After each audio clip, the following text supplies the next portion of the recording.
guys, I'm Pixel Dan, and this is a review of the Masters of the Universe Classics Orko. The Eternian Court Jester arrives as a San Diego Comic-Con exclusive, although there are two versions of this particular figure. The version sold at the con itself will feature a color change action feature. The version we're going to take a look at today is the normal version, which will be sold on MattyCollector.com immediately following San Diego Comic-Con. Orko comes inside the standard white mailer box, although this time around with the added "I have the power" tagline.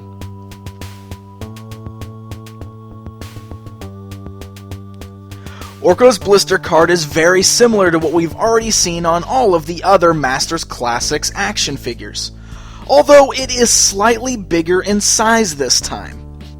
At first you may wonder why there's such a big blister card for such a small action figure.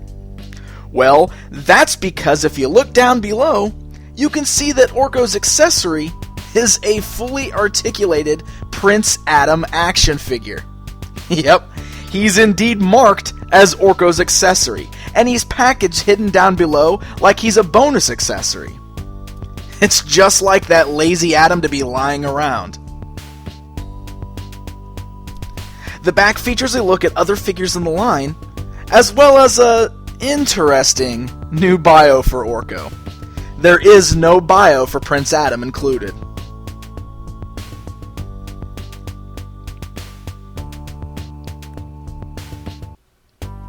Alright, we'll start by taking a look at Orko. He's much smaller than any other versions of the character that have ever been released in figure form. This time around, he's actually to the proper scale. He includes a clear figure stand that is very much like the stand used for Triclops' Doomseeker. Orko is hollowed out underneath with a small plug that the display stand fits firmly into. This allows Orko to be displayed in hovering position, right about at eye level with the other figures. With the stand, Orko is roughly the same height as the rest of the lineup. Without the stand, he hits about 3 inches in height.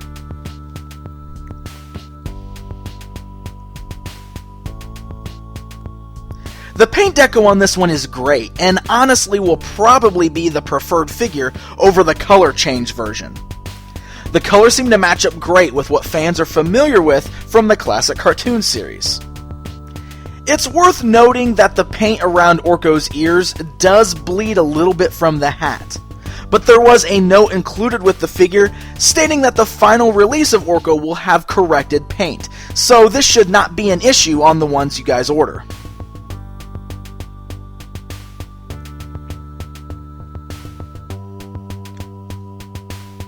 Orko includes 2 accessories. First up is this spell book. The book is a solid piece of plastic and does not open. Second is this small wand that is based off of the wand that was included with the 2000X version of Orko. So once again we can see some influence from that line mixing with the looks of the vintage line.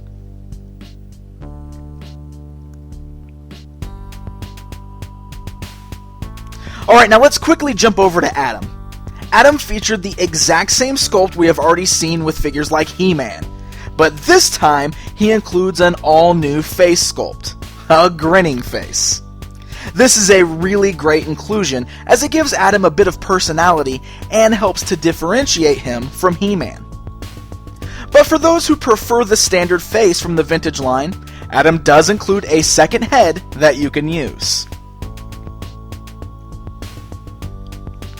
Now as you can see, the design is based off of the original figure, so he comes complete with his maroon vest, purple loincloth, and light purple tights. The vest is made of a softer plastic and is molded over the buck in a very similar fashion to what we've seen with the female characters.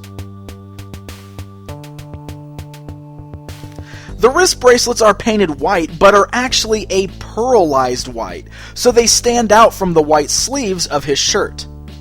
It's also worth noting that he has 2 smaller bracelets like Triclops and the Toys R Us version of He-Man.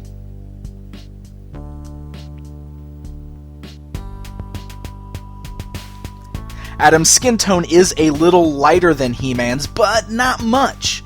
In fact, you can put the smiling head on He-Man's body, and it actually looks pretty good. So if anyone wants to display their He-Man with a grin, you now have that option.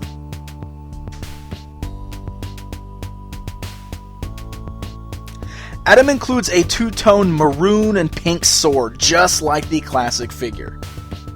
And of course, he also includes a half-power sword.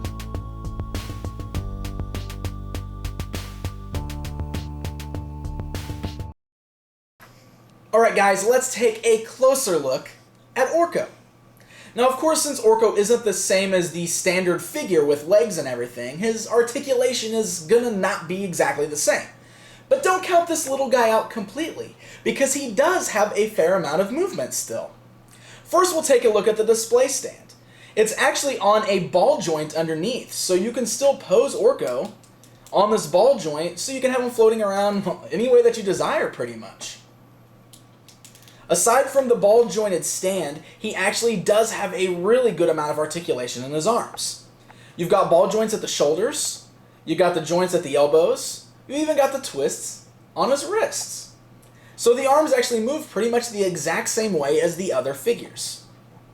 His head is also on a ball joint, so you can get him looking left and right, and even a little bit up and down. Of course, the scarf gets in the way just a little bit, but it's not too bad. Now, for fans of the old Orko, I do have to say that his hat is not removable, unfortunately. So for those hoping you'd be able to take the hat off, this is all one sculpted piece with the head. But, much to my surprise, I found out that the head was removable just like all of the other Masters Classics figures. And as you can see, the scarf here is a separate piece. So you can take that off if you want to, and I mean, I guess if you want to have Orko without the scarf around his face, you can do that. He's a little funny looking, but it's possible. Not to mention with this removable head, it does give us some options to have some fun mix and matches. I guess we'll have to take a look at that later. But Orko does come with a few accessories, and there's a few things I wanted to note about these. First, we have the wand. The problem I have with the wand is that it's really skinny to the point that it's really hard to get Orko to actually hold it. It has these little grooved nubs on here. I would assume that's so that he can hold it better, but it really doesn't fit in his hands very good. You can find a way to position it to where he actually does hold it, so it's not impossible, but it's much, much looser than I thought it would be, and it just doesn't stay there very well. Second is a spell book, which, again, kind of has that same problem. The way his hands are positioned, the book itself does not really fit in very well. It doesn't fit in his right hand at all. And his left hand being slightly open, you can put it in there, but you've really got to find a good place to rest it so that it stays in his hand.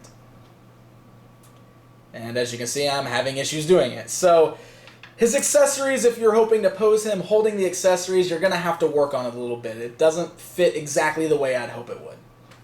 Now, moving on, let's take a closer look at Prince Adam. Now, of course, this is based more off of the vintage figure as opposed to the 2000X figure, which was much skinnier and scrawnier. So this is basically just a He-Man buck wearing Prince Adam clothing. Now, he does have a molded-on vest, very similar to what we've actually seen with like the female figures. It is made of a softer plastic, but it's going to hinder his articulation in the torso. I mean, you can bend him down a little bit, but as you can see, this is going to get in the way. It does not get in the way of the waist twist, however. You can still turn them perfectly fine at the waist, and it doesn't get in the way of the arm or the head articulation. So it actually works really well, and is probably a better choice than using the fuzzy vest on the vintage figure. Now, the only thing I really want to complain about on Adam is his lack of a sword holster. Even on Adora, we had a spot to slide the sword in. Adam is completely lacking a place to put his sword, which I'm not a fan of, because now you can't have him do the reach back by the power of Grayskull because there's nowhere to put his sword. Aside from that, the figure is actually pretty nice. I mean, it's a He-Man body looking like Prince Adam, so I can't really complain about that.